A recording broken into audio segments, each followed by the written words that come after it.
소개를 시켜주고 소개를 받고 또 일종의 스폰서 문화 같은 그런 흔적들이 보이기 때문에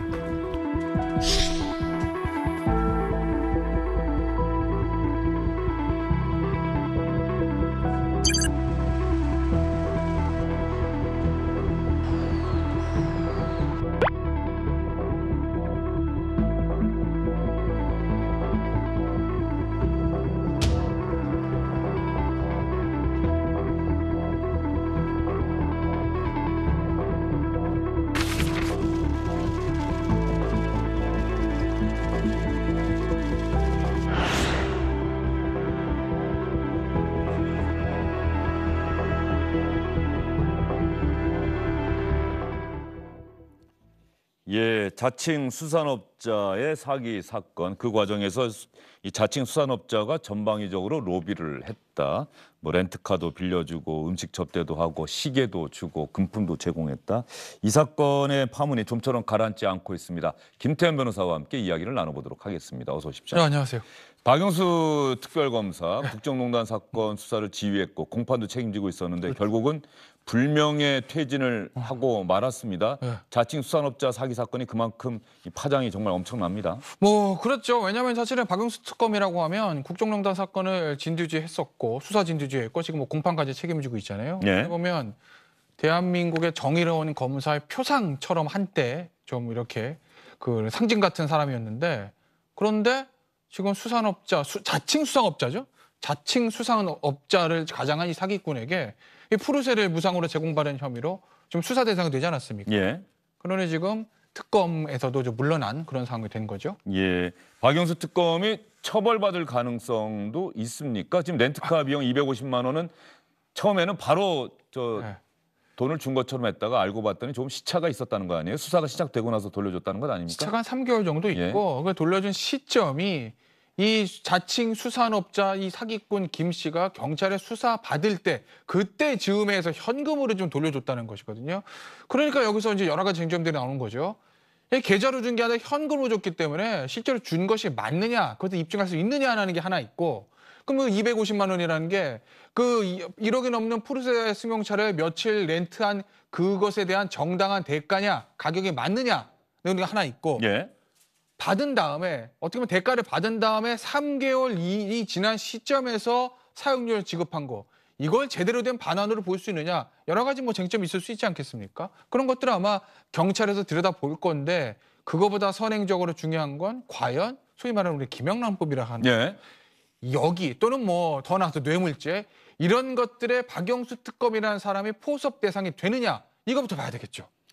김영란법 위반 지금 저기 이동훈 전 조선일보 논설위원이라든가 엄성섭 앵커, 엄성섭 전 앵커죠. TV조선 전 앵커 네. 다 김영란법 위반 혐의로 입건이 된 겁니까? 입건이 된 거죠. 예. 언론인들이 뭐 더 있다 이런 얘기도 있던데 아직까지 뭐 명단 제가 지난번에 말씀드렸습니다만 왜 언론인들의 명단은 공개하고 검사의 이름은 검사는 지금 조사도 받았다는 거 아니에요? 뭐 제가 항상 말씀드리지만 뭐 언론인들도 공인이고 검사도 뭐 공인이라고 뭐 이럴 수 예. 있겠으나 이 검사 같은 경우에 액수가 제일 커요. 그리고 이제 과연 불법성이라는 직무 관련성 생각을 하면 검사가 더 저는 그런 게 크다고 보거든요.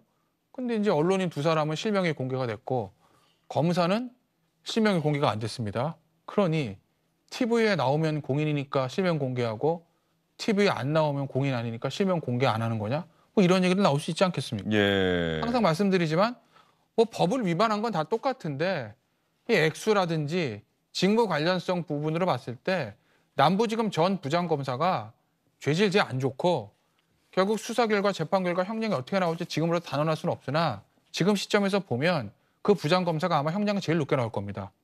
근데 그 사람 이름은 공개하지 않아요. 왜일까요?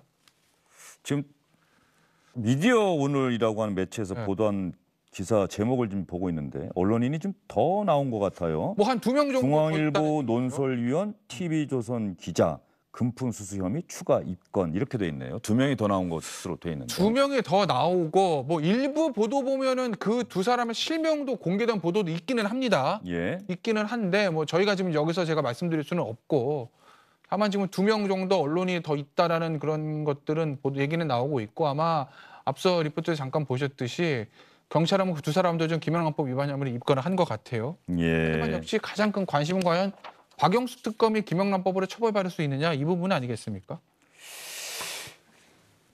김영란법 위반 혐의로 오늘 부장검사가 경찰에 들어가서 10시간 동안 조사를 받았다고 하는데 저는 또 이 수사를 보면서 검찰 개혁이 이런 모습으로 또 이제 이어지는 거구나. 검사가 이제 경찰에 가서 그럼요. 10시간 동안 네. 조사를 받게 된 거예요. 뭐 그렇죠. 뭐 어찌됐건 간에 이 부분에 대해서는 금품을 받은 것이 맞기 때문에 여기서 이제 현재로는 경찰에도 대가성이 없기 때문에 이제 김영란법 위반을 보는 것이거든요. 그런데 액수가 지금 큽니다. 과도한 선물을 받았다라고 보기엔 너무 큰 액수였기 때문에 수천만 원대 아니라는 거 아니겠습니까? 금품이라는 거 다 합치면.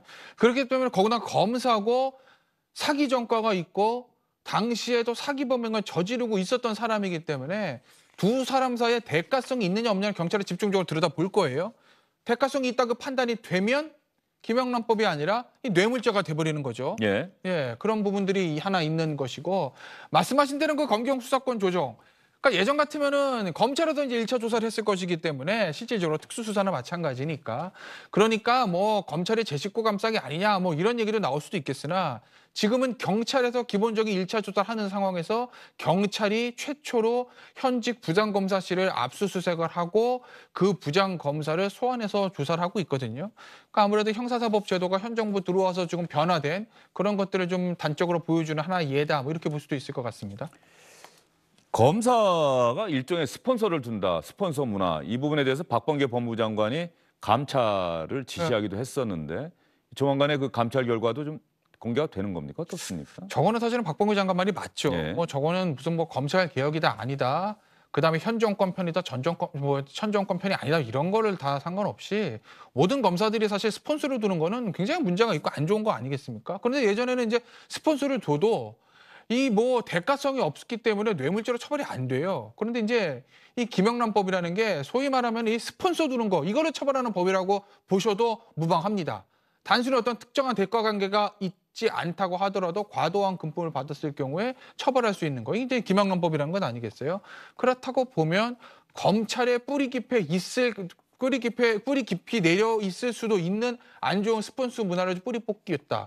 감찰하겠다. 그런 어떤 박범계 장관의 말은 저희가 좀 귀담아들 들을 필요가 있고 저 부분은 저는 박범계 장관 말대로 시행하는 것이 맞다고 봅니다. 감찰에서 스폰서 문화가 있다면 뿌리 뽑는 게 맞는 거죠, 저건? 그런데 김태현 변호사 네. 정말 이게 저는 궁금해요. 네. 그 자칭 수산업자는 사기 사건 피의자고 지금 재판을 받고 있는 것 아닙니까? 지금 피고인이죠. 이제. 피고인이 됐죠? 재판을 받고 있잖아요. 받고 있죠. 그러면 그 수사를 받으면서 네. 이 얘기는 왜 했을까요? 이런 자기가 누구누구에게 어떤 걸 줬다. 이 얘기를 이 범죄자들이 했을 때는 범죄 혐의자가 했을 때는 다 이유가 있는 거 아니에요.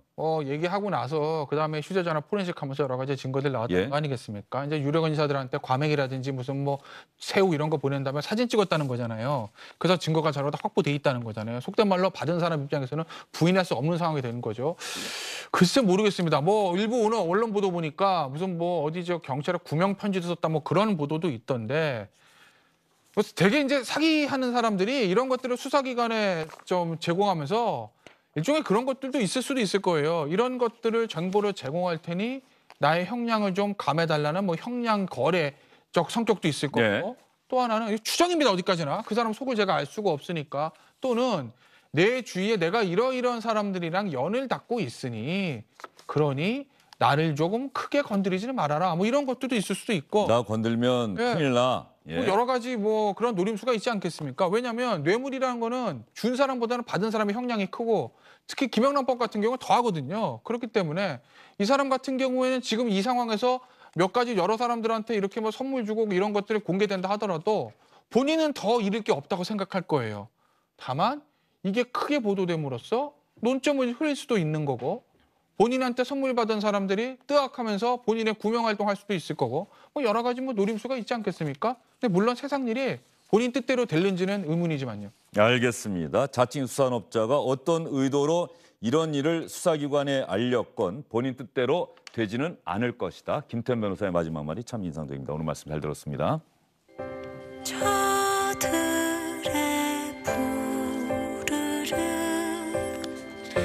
솔잎을 보라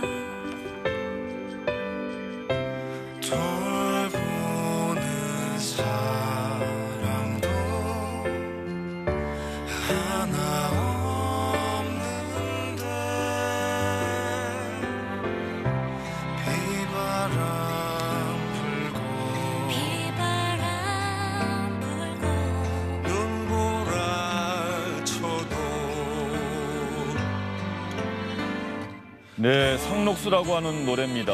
가수 이은미 씨, 또 비비, 산들, 제야. 제가 얼핏 보더라도 20명이 넘는 가수들이 동참해서 지난해 4월쯤에 나온 노래입니다. 코로나19 상황을 우리가 이겨냅시다.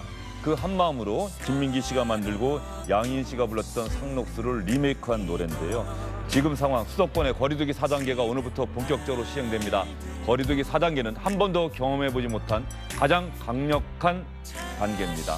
앞으로 2주 동안 시행이 될 텐데 2주 동안 사회적 거리두기 4단계 자영업자분들, 소상공인들 정말 힘드시겠습니다만 잘 지켜내서 2주가 지나고 나면은 저희가 코로나19 바이러스를 억누를 수 있다는 자신감을 갖고 예전의 일상을 조금이나마 회복할 수 있으면 하는 소망을 안고 여러분과 함께 이 노래 들어보기를 원해서 이 노래 여러분께 들려드립니다. 주영진의 뉴스 브리핑 내일 다시 찾아뵙겠습니다. 고맙습니다.